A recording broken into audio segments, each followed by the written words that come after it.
listeners, and welcome to episode 46 of the Nigeria Football Weekly podcast with me, your host, Oluoke.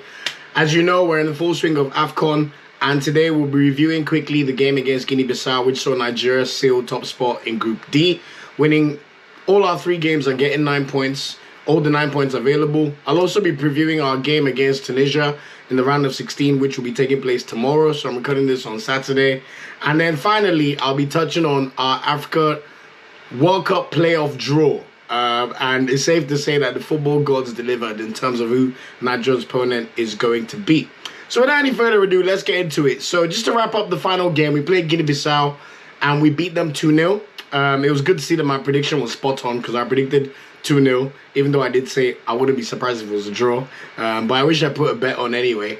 It was good to see that Augustine Eguavoen rested quite a lot of players. So I think he got the balance right. He kept the spine of the team. So Wilfred Ndidi, Kelechi Iheanacho, and William Troost-Ekong all kept their places from the first 2 games.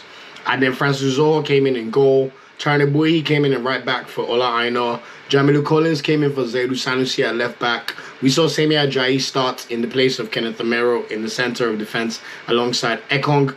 We saw Kelechi Iheanacho come in for Joe Aribo to play alongside Wilfred Ndidi. Chidera Ajuke came into the team to play on the left wing. Alex Iwobi came into the team to play on the right wing. And we saw Sadiq Umar replace Taiwo Awoni up top. In terms of the substitutes we saw throughout the game, Hemi Onyekuru came on in 85th minutes to play at least a part in AFCON. Charneboy also came on in this game. We saw Frank Onyeka come in as well. So Frank Onyeka came on with 14 minutes to go, so it was good to see Frank Onyeka get minutes because, in my opinion, he probably should have started. Moses Simon replaced Chidera Ajuke after 57 minutes, and he was excellent as usual. And we also saw Peter Alainka get minutes coming on for Umar Sadiq in the 57th minute, just after Umar Sadiq scored. So how did the game go? Umar Sadiq scored the first goal for Nigeria after a beautiful cross by Kelechi, and then we saw William Troost-Ekong score the second goal for Nigeria after what can only be frankly described as excellent work by Moses Simon. Honestly, I'll describe this goal in a bit, but if he scored that goal, it would have been the goal of the tournament for sure. So anyway, in terms of general stats, what do we see in this game? Nigeria had 16 shots to Guinea-Bissau's 10. Although, to be fair, Guinea-Bissau, a lot of those shots were towards the end of the game and they were more speculative efforts. We had 4 shots on target to Guinea-Bissau's 2. We also dominated possession slightly with 53% to Guinea-Bissau's 47%. And our passing accuracy was slightly better at 85%. Interestingly enough, there were no cards in this game, so probably a good sign from the referee's point of view. And then we had 6 corners to Guinea-Bissau's 5. In terms of key moments of the game, nothing really happened until the 12th minute, and then there was a potential penalty on Kelechi Iheanacho, but it wasn't called. I noticed that Kelechi Iheanacho was on all our set pieces, and to be fair to him, he's got quite a good delivery, which was good to see.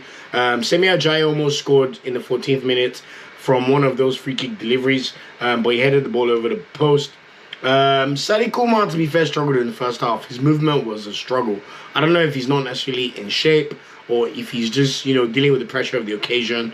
But it was a bit of a struggle for him. And in the 20th minute, Sadiq Umar could have headed the ball towards the goal, but instead he tried to knock the ball back for Semi Ajayi, which the goalkeeper just cleared. And then in 23rd minute, he got played in one-on-one by Nwakali, but he couldn't sort his feet out. He tried to dribble the goalkeeper, and I don't know what he was doing. Like, instead of him to take the shot after dribbling the goalkeeper, he couldn't sort his feet out, so the goalkeeper grabbed the ball, and that was a big, big shame, because really and truly, that should have been the first goal for Nigeria. Also, in the 30th minute, from another Nwakali corner, Kelechi Iheanacho shot straight at the goalkeeper. So Kelechi was really doing some good work with those corner kicks. In the 44th minute, that's when Guinea-Bissau had their first real chance of note that I can remember. They only had 1 shot in the first half, and they shot wide.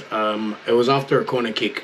But all in all, in the first half, we dominated proceedings. We had 5 shots, they had 1, but we hadn't scored any goals at this point in time. In the 49th minute, Guinea-Bissau also had another effort in the second half once that resumed. And then in the 54th minute, we saw Kelechi Iheanacho try a speculative shot from inside Nigeria's own half, which the goalkeeper had to palm, literally to go behind the goal. So Kelechi almost scored a wonder goal. And then shortly after, in the 55th minute, Kelechi Iheanacho was on hand to play a delicious left foot pass through the front of goal, which Umar Sadiq could not miss, to be honest. It was easier to score than to miss the chance. And it was a great occasion for Umar Sadiq because it was his first goal as a Super Eagle. So congratulations to him. In the 60th minute, we saw Guinea go close with the free kick, which was deflected by Troost-Ekong for a corner. And in the 70th minute, Iwobi also had a shot blocked after Moses Simon's great work with a cutback. In the 73rd minute, we saw an actual shoot from outside the box.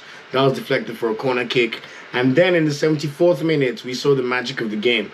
Moses Simon literally dribbled past 3 players. He chopped the first guy, did a leg over, chopped the second guy, and then banged the shot with his left foot, and it hit the frame of the crossbar. And then once it dropped from the crossbar, William Troost-Ekong was on hand to just pass the ball into the net. It was the longest VAR check I've ever seen at AFCON. I think this thing took almost 10 minutes, I'm telling you.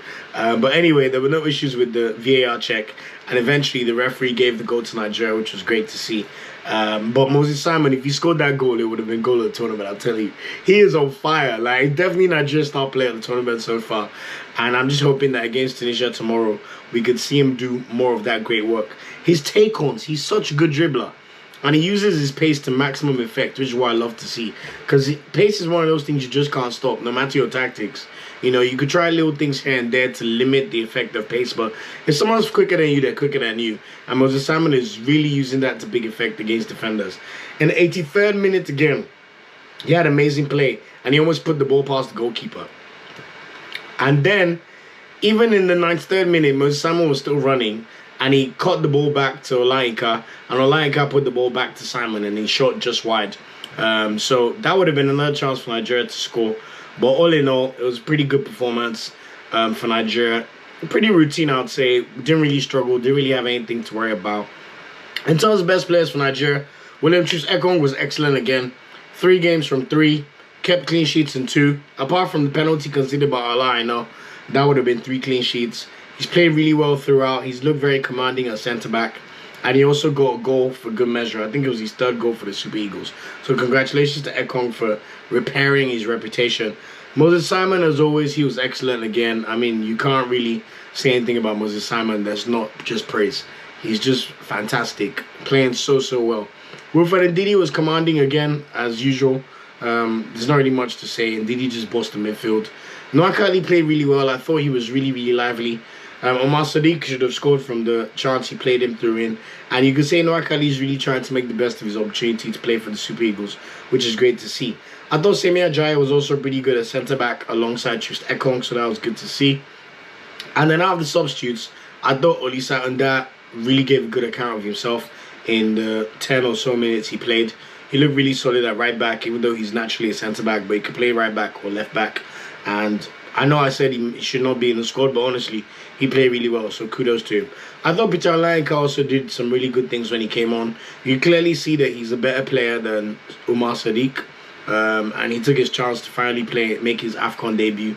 In terms of players that left a bit to be desired, Umar Sadiq, we're glad that he scored a goal, but really and truly, his first half performance was really bad. One of the worst performances I've seen from a Super Eagle in a long time. But good on him for having the courage to recover from that and still get his name on the score sheet. I thought Chidera Ejike had a poor game. I was really expecting big things from Chidera Ejike, but he just couldn't get himself into the game. Like, everything he tried, it felt a bit... It was like he wanted it a bit too much without relaxing. None of his dribbles came off. He didn't really make any good combination passes, and it was a bit of a struggle game for him, to be fair. But more importantly, Nigeria got the 9 points, and every single outfield player has played in AFCON, apart from 2 of the goalkeepers, John Noble and Daniel Akwe. But every single outfield player has played in AFCON now, which is good for just squad harmony, because everybody will feel like no matter what, they've made a contribution towards Nigeria's AFCON goals.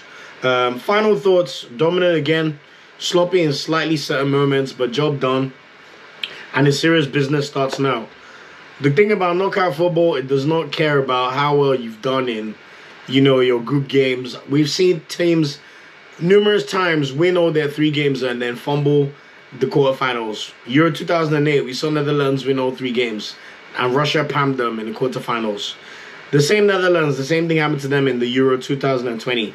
They won all their 3 games and got pammed in the round of 16 by Czech Republic. Even using an AFCON example, Morocco. last AFCON in 2019, Morocco won all their 3 games and got pammed by Benin on penalties. So really and truly, I just hope Nigeria keep our concentration and we can really deliver against Tunisia tomorrow. One positive news as well, Troost-Ekong and Moses Simon were named in the team of the group stage in the XI, starting 11. And then Didi and Iheanacho were named on the bench. So that was good to see as well. Shout out to the boys. In terms of other group games, Egypt beat Sudan 1-0, so they qualified as the second place team in the group. Sudan and Guinea-Bissau both ended with 1 point, so they're both out of the tournament. What this now means for the round of 16. So the round of 16 set of fixtures start from tomorrow, Sunday. There's going to be 2 games on Sunday, 2 games on Monday, 2 games on Tuesday, and 2 games on Wednesday. Algeria and Ghana are both out. They both finished bottom of their groups. Ghana lost 3-2 to Comoros.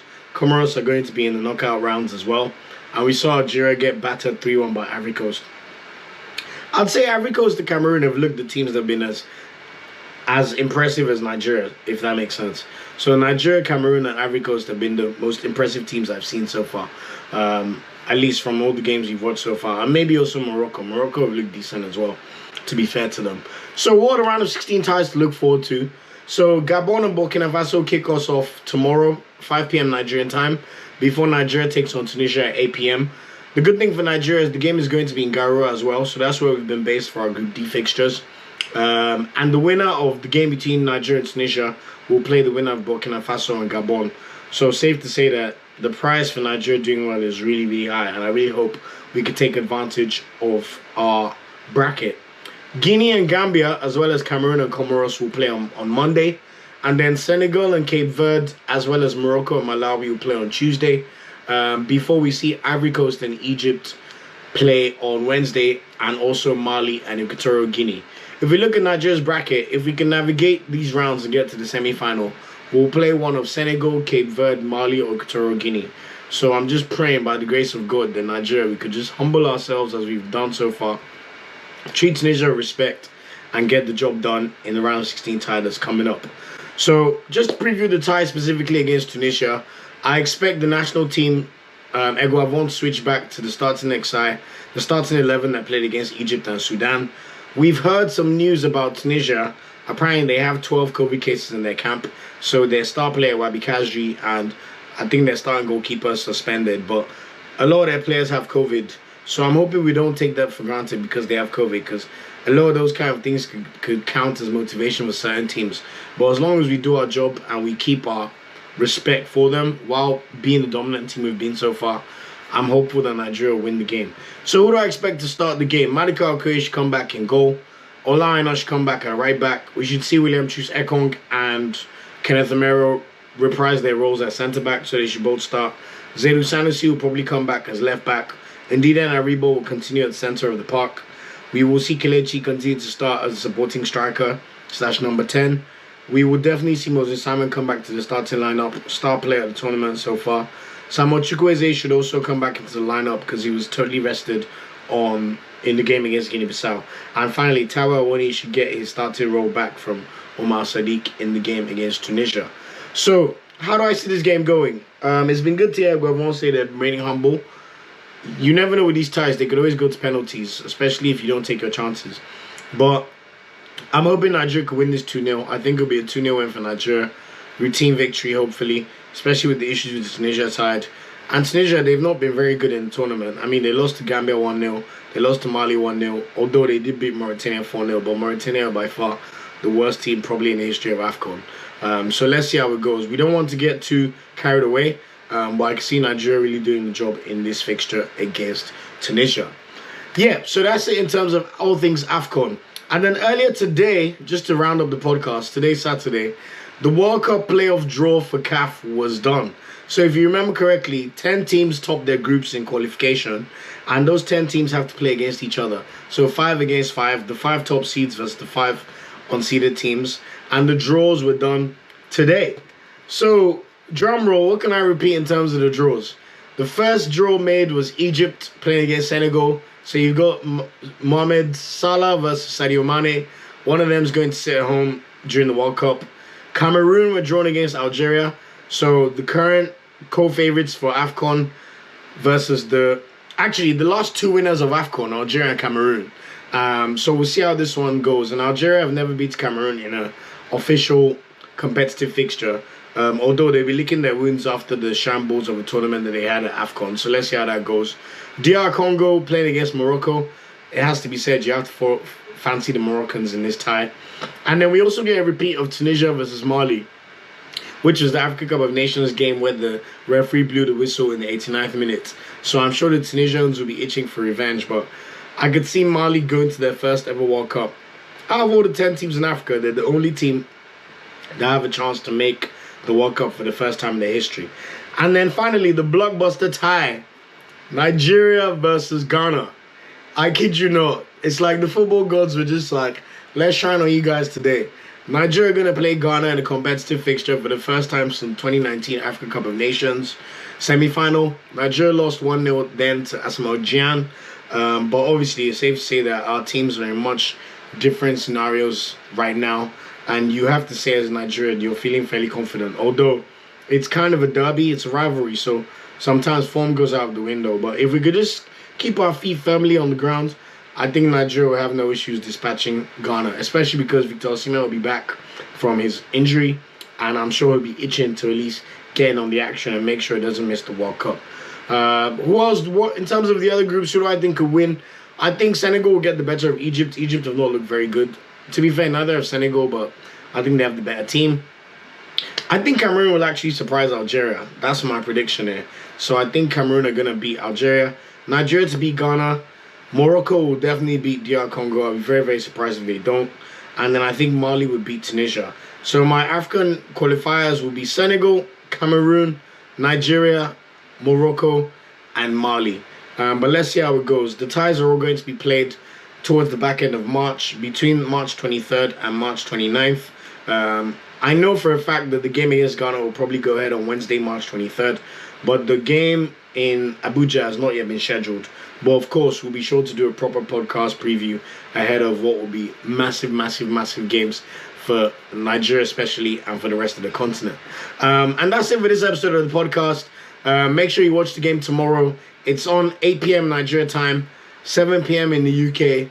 That means it's probably on at 2 p.m. in the US or Canada if that's where you're watching or listening from. Go Super Eagles. I really, really think that this is going to be our biggest test so far.